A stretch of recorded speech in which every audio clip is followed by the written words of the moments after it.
اللہ کا فرمان ہے جو میں آپ کو صاف صاف پاک پاک ترجمہ کر کے بتا رہا ہوں، تاکہ اللہ کا کلام کتنا پیارا ہے اور اللہ تعالیٰ ہمارے سے کتنا پیار کرتے ہیں، قیامت کے ہولناکیوں سے بچانے کے لیے، جہنم میں انسانوں کو جہنم میں جانے سے انسانوں کو بچانے کے لیے اللہ کتنی بڑی بات انسانوں کے سامنے رکھ رہے ہیں، حالانکہ ہم اللہ کا کلام نہیں پڑھتے۔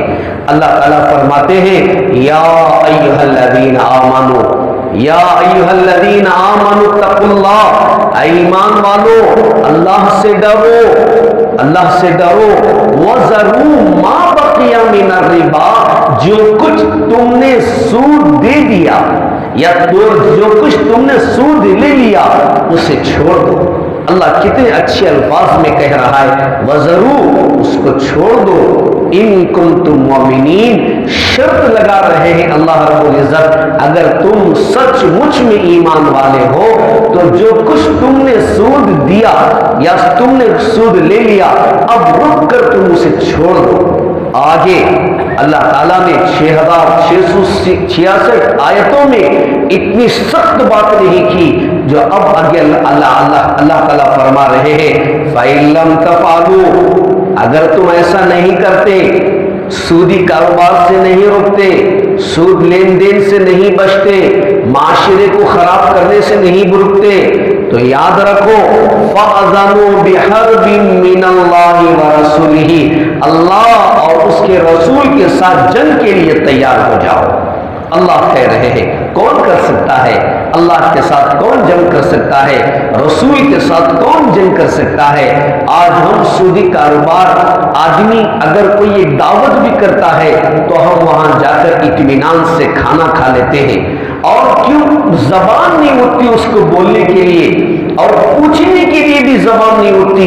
ایک تو نام کا مسئلہ ہے، دوستی کا مسئلہ ہے جس کی وجہ سے ہم اس سے پوچھتے بھی نہیں ہیں۔ عزیزان محترم، کوئی غریب آدمی اتنی بڑی دعوت کرتا ہے تو کیسے کر دیا؟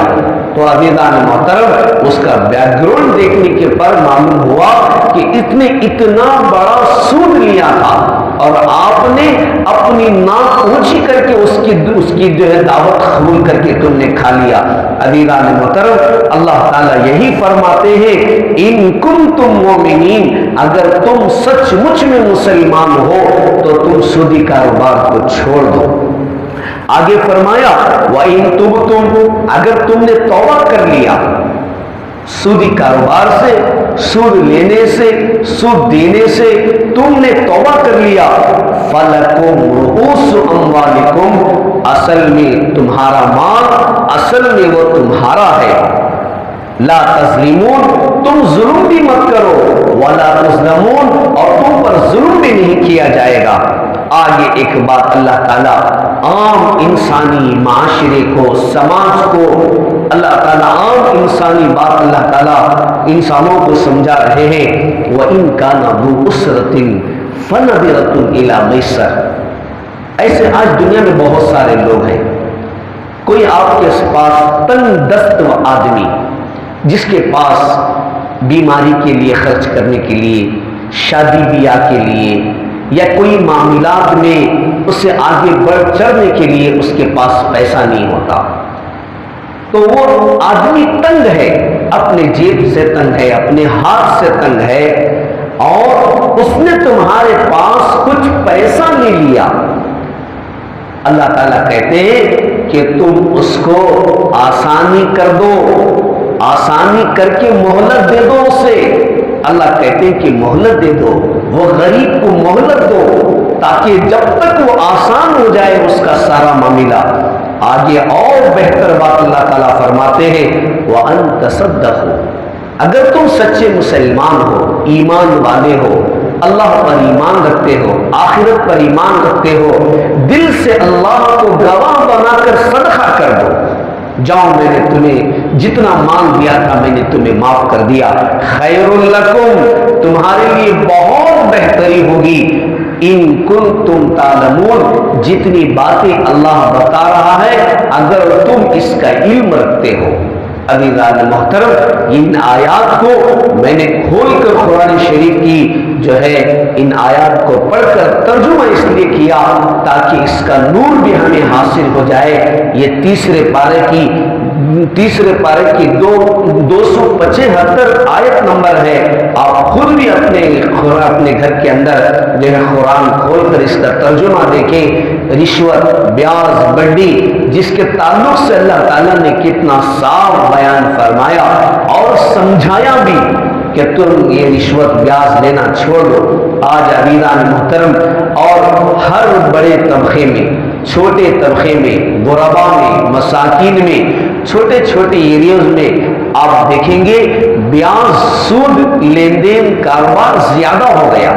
اگر کسی کے پاس جو ہے 20,000 روپے ہیں، وہ 20,000 روپے اس کو جمع کر کے 10 لوگوں میں وہ بیاز جا کر دیتا ہے، 10 لوگوں سے وہ بیاز وصول کرتا ہے۔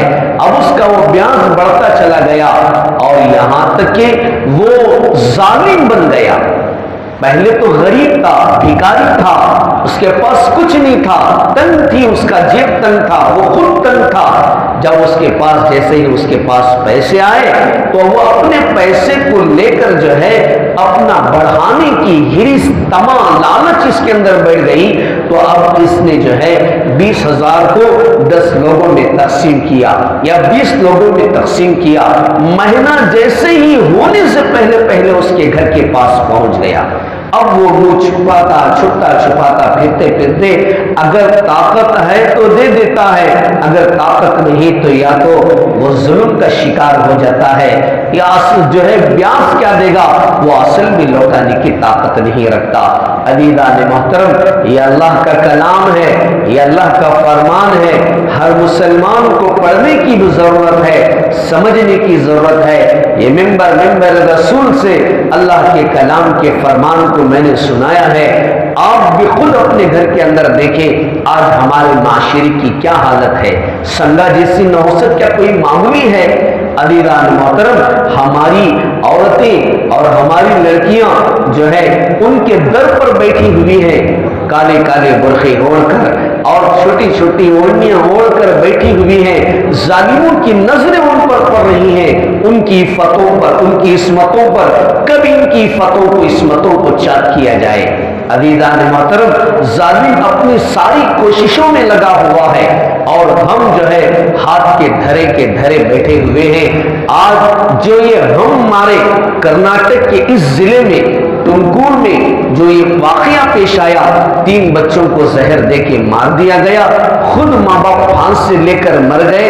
جو پھانسی لیے ہیں تو ان کی حالت یہ تھی کہ سر پر سے کپڑا اوڑھ لیے تاکہ لوگوں کو معلوم نہ ہو۔ کولار میں بھی اسی طریقے سے 2 بچوں کا ایک باپ جس نے اس رشوت اور بیاز بڈی کی نحوست نے اسے جو ہے پھانسی چڑھا دیا۔ عزیزان محترم، اللہ تعالیٰ سے ہم دعا کرتے ہیں کل قیامت کے دن اللہ ہم کو پکڑ لے، وہ بچے کل قیامت کے دن ہمارا گریبان پکڑ لے۔ قرآن شریف کی وہ آیت ہے وَإِذَا الْمَوْءُودَةُ سُئِلَتْ، ہمارا کیا قصور تھا، ہم کو بچپن میں ہی مار دیا گیا۔ اللہ تعالیٰ ہم تمام کو اس ظلم سے بچائے، اس نحوست سے بچائے، ہمارے معاشرے کے اللہ حفاظت فرمائے۔ وآخر دعوانا الحمدللہ رب العالمین۔